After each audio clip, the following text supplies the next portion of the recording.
स्वागत है आप सभी का हमारी एक नई वीडियो के अंदर। हर हर महादेव, नमस्कार। तो आज हम बात करने वाले हैं कि जो हमारे सांप जाति है, जो नाग हैं, इनकी जो जीभ है वो दो भागों के अंदर कैसे विभक्त हुई या फिर कैसे कटी। उससे पहले मैं एक बात बोलना चाहता हूँ यहाँ पे कि देखो, हमारे जो सनातन धर्म के जो शास्त्र हैं उनका ज्ञान होना बहुत जरूरी है। हमें पता होना चाहिए कि हमारे शास्त्रों के अंदर क्या लिखा हुआ है।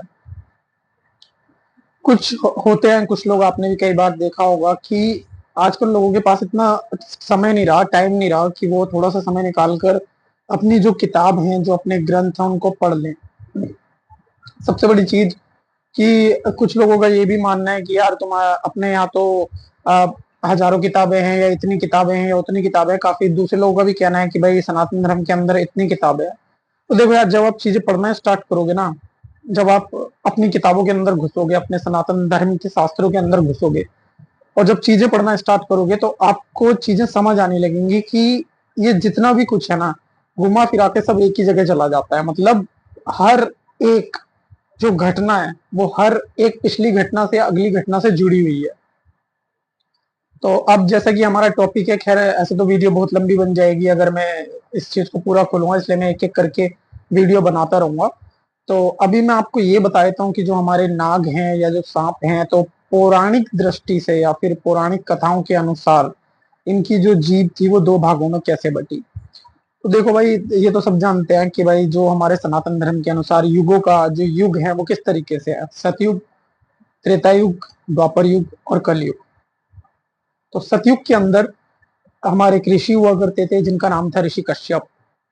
ऋषि कश्यप भगवान ब्रह्मा जी के पौत्र थे और किसके, मारीच के बेटे थे। जो मारीच थे वो भगवान ब्रह्मा जी के बेटे थे और ये ऋषि कश्यप ऋषि मारीच के बेटे थे। अब जो है, जो प्रजापति दक्ष थे, प्रजापति दक्ष की 13 कन्याएं थी, 13 बेटियां थी भागवत पुराण के अनुसार और मार्कंडे पुराण के अनुसार मैं आपको ये बता रहा हूँ। और उनकी जो 13 पुत्रियां थी, जो 13 कन्या थी, उन सभी की शादी ऋषि कश्यप के साथ हुई थी। अब उनके अंदर, अपनी पत्नियों के अंदर जो ऋषि कश्यप थे, तो ऋषि कश्यप की जो सबसे प्रिय पत्नी थी वो आपकी कद्रु और विनीता। जो कद्रु और विनीता थी वो ऋषि कश्यप की प्रिय पत्नियों में से थी।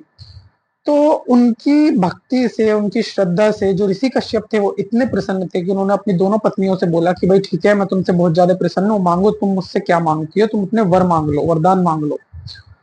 तो जो कद्रु थी उसका स्वभाव थोड़ा सा कटु वचन वाला, विषैला था। तो उसने अपने स्वभाव के अकॉर्डिंग ही ऋषि कश्यप को बोला कि मुझे 1000 नागपुत्र चाहिए, मतलब 1000 नागपुत्रों की मैं माता बनना चाहती हूँ। वहीं जब विनीता से पूछा गया, ऋषि कश्यप ने विनीता से पूछा, तो विनीता ने बोला कि मेरे को सिर्फ 2 पुत्र चाहिए, लेकिन वो दोनों पुत्र, जो कद्रु है इसके जो 1000 बेटे हैं इनसे ज्यादा शक्तिशाली होने चाहिए, ज्यादा पावरफुल होने चाहिए। उन्होंने भाई बोल दिया ठीक है। अब जो विनीता के जो अंडे थे, जो नागपुत्र थे, जो 1 सहस्त्र अंडे थे, 500 सालों के बाद उसमें से अंडों में से सांप और नाग निकलना चालू हुए। शेष नाग, वासुकी, सब कद्रु की संतानें हैं। और जितनी भी नाग प्रजाति है वो सब कद्रु की संतान है, जिसमें से शेष नाग और वासुकी सबसे पहले आए थे। तो जब विनीता ने ये देखा कि यार मेरी जो बहन है कद्रु, इसके तो बच्चे भी आ गए हैं, ठीक है, मतलब इसके बच्चों ने तो जन्म ले लिया लेकिन मेरे बच्चों ने अभी जन्म नहीं लिया है। तो उसने ईर्ष्यावश अपना एक अंडा जो था वो तोड़ दिया, अपना एक अंडे को फोड़ दिया। उस अंडे में से जो बच्चे थे, जो अरुण थे, उनका नाम था अरुण, वो निकले। तो उनका जो ऊपर का भाग था वो तो विकसित हो चुका था, लेकिन जो नीचे की टांगे वगैरह थी वो उनकी विकसित नहीं हुई थी। पूरी सिर्फ ऊपर का जो भाग था वही विकसित हुआ था।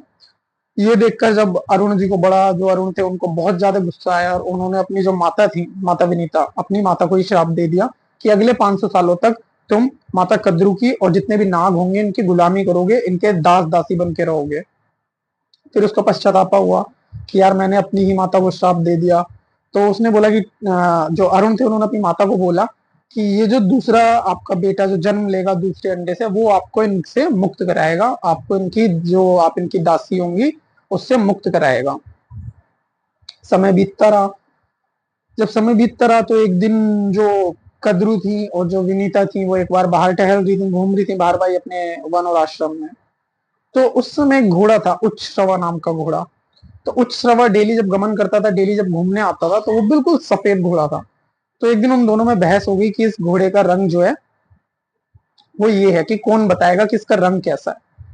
तो जो माता कद्रू थी उन्होंने बोला, जो माता विनीता थी उन्होंने बोला कि ये सफेद घोड़ा है। तो माता विनीता ने बोला कि इस घोड़े का रंग जो है सफेद है।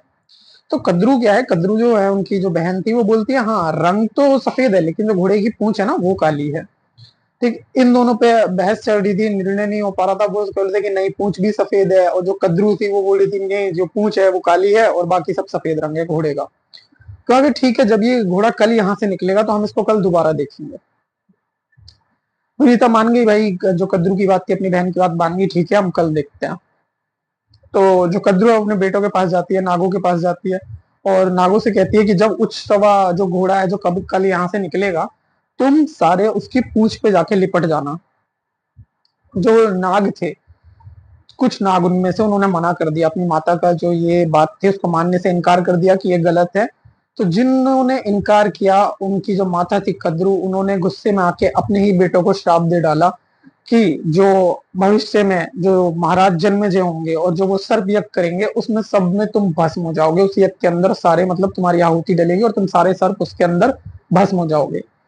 जिन सर्पों ने अपनी माता की बात मानी और वो गए और उच्चश्रवा जो घोड़ा था उसकी पूंछ से जाके लिपट गए। अब अगले दिन जब वो घोड़ा वहां से निकला गमन करते हुए, तो विनीता को दिखाया कद्रू ने कि देखो बहन, इसकी जो पूंछ है वो काली है। अब जो विनीता थी उसको पूंछ, क्योंकि सांप उससे लिपट गए थे जाके, तो उसको पूंछ काली लगी। तो इस तरीके से जो कद्रू थी उसने अपनी बहन विनीता को अपनी दासी बना लिया छल करके। टाइम बीतता गया। तो जो दूसरा अंडा था, एक में से जो अरुण देव निकले थे, तो अरुण देव आधे विकसित थे, तो अरुण देव शाप दे के अपनी माता को चले गए। आज आप अरुण देव को जो जानते हैं बता देता हूँ। जो हमारे सूर्य भगवान है, सूर्य भगवान जिस रथ पे बैठते हैं, जिस रथ में बैठ के वो आवागमन करते हैं, अपना ऊपर जाते रहते हैं आते रहते हैं, जो भी हमारा भगवान सूर्य का जो रथ है, उनके जो रथी हैं मतलब जो सारथी हैं, जो उनका रथ चलाते हैं, वो है अरुण, जो माता विनीता की पहली संतान थी। अब जो दूसरी संतान थी गरुण देव, दूसरी जो पैदा हुए थे उस अंडे से, उनका नाम था गरुण। अब गरुण पैदा हुए, गरुण ने जब अपनी माता पे इतना अत्याचार होते हुए देखा कि उनकी जो सुतेली माँ थी कद्रू, वो उन पर मतलब बहुत बुरा अत्याचार कर रही थी, तो उन्होंने उनसे पूछा कि मुझे अपनी माता को आपके दासित्व से मुक्त कराना है, तो क्या तरीका है जिससे मैं मुक्त करा सकूं। तो जो उनकी सोतेली माता थी कद्रू, गरुण की जो सोतेली माता थी कद्रू, और जो गरुण के भाई सोतेले भाई बहन थे जो नाग थे, उन्होंने बोला कि हमें अमृत चाहिए, आप स्वर्ग से अमृत लेके आ जाओ। हम अगर आप हमें अमृत ला दोगे तो हम अपनी आपकी जो माता है उनको दासित्व से मुक्त कर देंगे।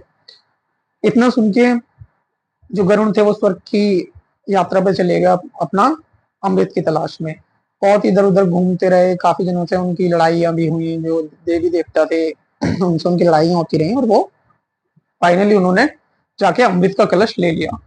भगवान जो विष्णु थे उनसे बहुत ज्यादा प्रसन्न हो गए। भगवान विष्णु ने कहा कि उनकी जो मातृ भक्ति थी कि अपनी माता के लिए कितने हद तक जा सकता है गरुण, उससे भगवान विष्णु बहुत प्रसन्न हो गए। और भगवान विष्णु ने गरुण से कहा कि एक काम करो, तुम अमृत का पान कर सकते हो, तुम इस योग्य हो। लेकिन गरुण ने वो अमृत पीने से इनकार कर दिया, क्योंकि गरुण को सिर्फ ये दिख रहा था कि मुझे किसी भी तरीके से अपनी जो माता है उनको अपनी सौतेली माता के दासित्व से मुक्त कराना है। गरुण आ जाते हैं, जब गरुण आ रहे थे तो उनको इंद्रदेव मिलते हैं रास्ते में। इंद्रदेव उनको समझाते हैं कि भाई अगर तुम ये जो अमृत है वो नागों को दे दोगे और नाग अमृत का पान कर लेंगे तो वो अमर हो जाएंगे, और नाग तो वैसे ही विषैले होते हैं तो वो धरती पे किसी को जीने नहीं देंगे, उनका स्वभाव ऐसा होता है। तो फिर जो गरुण थे उन्होंने अपना पूरा उद्देश्य बताया कि मुझे अपनी माता को, अपनी सुतेली माता से मुक्ति दिलानी है, उन्होंने मुझसे अमृत लाने के लिए बोला है। तो उसकी पूरी जो वार्तालाप थी इंद्रदेव सुनते हैं, पूरी बात सुनते हैं। फिर इंद्रदेव उनको सुझाव देते हैं कि ठीक है तुम ये अमृत उनको दे दो, लेकिन नागों को ये बोल देना कि अमृत को जो है वो नहा धोकर ही पीना है, बिना नहाए धोए, बिना स्वच्छ हुए वो अमृत को हाथ ना लगाए। कुल मिला के देखा जाए तो इंद्रदेव ने एक टैबलेट गोली जो थी, गोली देने का काम कर दिया, क्योंकि इंद्रदेव चाहते थे कि इतने वो नहा धो के आएंगे, इतने जो गरुण है इसको अमृत कलश को रखेगा, इतने मेरे को टाइम मिल जाएगा उसको उठाने का। तो कुल मिला के जो इंद्रदेव थे उन्होंने थोड़ी देर के लिए टैबलेट गोली देने का काम कर दिया था। तो जो गरुण थे वो इसके लिए मान गए। गरुड़ जो है जाते हैं और गरुड़ उसको रख देते हैं कुछ घास होती है उसकी मैट पे, एक तरह की कुछ घास की चटाई पे उसको जाके रख देते हैं। और जाके सेम जैसे इंद्रदेव ने बताया था कि वो जाके अपने नाग भाइयों को, कद्रू माता को बोलते हैं कि इसके लिए आपको नहाना पड़ेगा, स्वच्छ होना पड़ेगा। जितने भी नाग थे वो सब नहाने के लिए चले जाते हैं। इतनी देर में जो इंद्रदेव आते हैं, इससे पहले जब कलश दिया था गरुण देव ने अपनी माता, सौतेली माता कद्रू को, तभी अपनी जो माता थी, जो माता विनीता थी, उनको वचन मुक्त करा दिया था। अब जैसे ही उन्होंने वचन मुक्त कराने के बाद वो जो कलश था वो वहां पे रखा और जो नाग थे वो नहाने के लिए गए, तो माता कद्रू थोड़ी दूरी पर खड़ी हुई थी। इंद्रदेव इतनी ही देर में आते हैं और वहां से वो कलश ठाके गायब निकल लेते हैं, वहां से 9-2-11 हो जाते हैं। तो जैसे ही कलश ठाके इंद्रदेव वहां से 9-2-11 हो जाते हैं, तो जो नाग हैं वो सोचते हैं कि यार जब इंद्रदेव ने कलश उठाया होगा तो यहाँ पे अमृत की 2-3 बूंद तो जरूर गिरी होंगी, मतलब छिलकना, जैसे हम कहते हैं कि भाई पानी छलक गया या फिर कलश छलक गया, तो जो 2-3 बूंदे हैं वो जरूर गिरी होंगी। तो भाई इसी उद्देश्य से, यही मन में उनके सोचते हुए, वो जो नाग थे अपनी जीभ से उस कुसकी घास को चाटने लगे। उन्होंने वो इस कदर कुसकी घास चाटी अमर होने के लालच में कि वहीं पर उनकी जो जीभ थी वो 2 भागों में विभक्त हो गई। तो ये थी नागों की जो जीभ है वो 2 भागों में कैसे विभक्त हुई। तो जो नाग थे वो, और जो गरुड़ हैं वो सौतेले भाई हैं, नाग और गरुड़। और उसी समय विष्णु जी ने जो नाग प्रजाति थी उनको ये श्राप दे डाला कि जो गरुड़ हैं, जिस तरीके से तुम लोगों ने इन्हें अपना दास बनाया है, इसकी माता को, गरुड़ को, ठीक है, तो उसी तरीके से अब जैसे ये तुम्हारे ऊपर निर्भर थे, बिना तुम्हारी इच्छा के कोई काम नहीं कर सकते थे, तुम इनसे गुलामी करवाते थे, ये तुम्हारे दास हैं, तो दंड तो तुम्हें मिलेगा। तो तभी उन्होंने पूरे नाग जाति को श्राप दे डाला कि आज से गरुड़ का जो मुख्य भोजन होगा वो सांप ही होंगे। इसलिए जो गरुड़ होते हैं, गरुड़ का जो मुख्य भोजन होता है, जिसे कहते हैं ना फेवरेट डिश, तो जो फेवरेट डिश होती है वो नाग ही होते हैं गरुड़ की। और जो विष्णु थे उन्होंने साथ में ये भी बोला कि जिस तरीके से आपने इन्हों अपना दास बनाया और ये आप पे निर्भर थे, मतलब बिना आपकी अनुमति कोई काम नहीं करते थे, इस तरीके से ही नाग जाति अब गरुड़ पे निर्भर होगी। वो गरुड़ चाहे तो उसको खा सकता है, गरुड़ चाहे तो उसको छोड़ सकता है। तो ये थी पूरी हमारी नागों की जो जीव थी वो 2 भागों में कैसे विभक्त हुई। और आगे हम अपनी वीडियो में बताएंगे कि देवता और असुर कैसे पैदा हुए, उनकी वो कैसे प्रकट हुए, क्या देवता अलग होते हैं, भगवान क्या होते हैं, देवता क्या होते हैं, इसका हम अपनी अगली वीडियो बनाने वाले हैं। तो जो भी कोई हमारे चैनल पे नया है वो हमारे चैनल को जल्दी से सब्सक्राइब कर ले, और मिलते हैं हम अपनी नेक्स्ट वीडियो के अंदर। हर हर महादेव, नमस्कार।